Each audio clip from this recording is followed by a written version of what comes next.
দেখো দেখো, আরে দেখো না, কাগজে কি বেরিয়েছে দেখেছো? কি বেরিয়েছে? তোমাদের অফিসে বিরিঞ্চি খাসনা বিষয় ব্যাপার গো, দেশে ছবি পর্যন্ত দিয়েছে। বাপরে বাপ, কি কাণ্ড!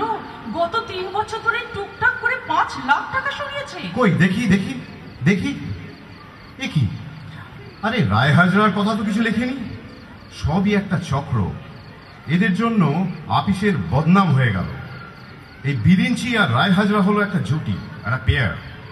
এবার নিশ্চয়ই ভাগ বখরা নিয়ে কোনো গোলমাল হয়েছে, দিয়েছে পেপারে ফাঁস করে। কে, রায় হাজরা? হতেও পারে, আবার নাও হতে পারে। আরে এও এক ধরনের শেয়ার কেলেঙ্কারি অচঞ্চলা। একটা ডিলের শেয়ার কত দূর পর্যন্ত যায় তোমার কোনো আইডিয়া আছে? আচ্ছা বই কি, তোমার ঠিক আগের লোকটির কাজ পর্যন্ত এসে থেমে যায়? তার মানে তুমি আমাকে দুর্নীতিগ্রস্ত হতে বলছো? ঘুষ আর চুরির টাকা তুমি শেয়ার নিতে বলছো? জানো, আপিসে আমি অনেস্ট বলে আমার একটা সুনাম আছে। দুর্নীতি, স্বজন পোষণ এসব আমার দ্বারা হবে না। No, never.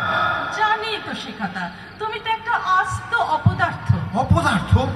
অথচ রায় হাজরা চাকরিতে ঢোকা 1.5 বছরের মধ্যে কি চমৎকার একটা কেলেঙ্কারি বাদিয়ে 2.25 লাখ টাকা সরিয়ে ফেলেছে।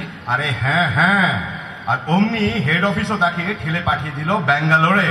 আর প্রমোশনও হয়ে গেল সেই সঙ্গে। ব্যাঙ্গালোরে আর একটা কেলেঙ্কারি, আবার 2 লাখ। কোথায় না ঘুরেছে রায় হাজরার মিসেস।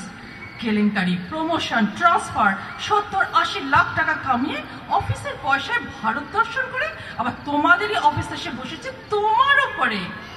আর আমি 25 বছর ধরে শুধু হাওড়া আর দমদম, হাওড়া আর দমদম। একবার বদলি করেছিল মালদায়, সেবার আমার বাপের বাড়ির সবাই কি খুশি না হয়েছিল। ভেবেছিল তুমি নিশ্চয়ই কোনো কেলেঙ্কারিতে জড়িয়ে পড়েছো, তাই বদলি করে দিয়েছে। পরে যখন সব জানাজানি হয়ে গেল। কি বলছো অসঞ্চলা? জানাজানি হয়ে গেল মানে কি? আমি তো কোনো লুকোছাপা করিনি। আমি করেছিলাম, নইলে আমার প্রেস্টিজ থাকতো। ট্রান্সফারে যদি গুজগুড় ফুসফুস নাই হলো, আর পেছনে যদি একটা সন্দেহজনক কেলেঙ্কারি সাপোর্টই না রইলো, তবে সেই ট্রান্সফারে কোনো মানে আছে? কি আশ্চর্য! আমাদের মন্দিরা সেদিনকে যে গৌড় এক্সপ্রেসে তুলে দিতে এসেছিল, বলেছিল জামাই বাবু একদিনে ঠিক লাইনটা ধরেছে। হ্যাঁ হ্যাঁ, পাগলে কিনা বলে, ছাগলে কিনা খায়। একটা জিনিস খায় না, ঘুষ। ঘুষ? তোমার মতো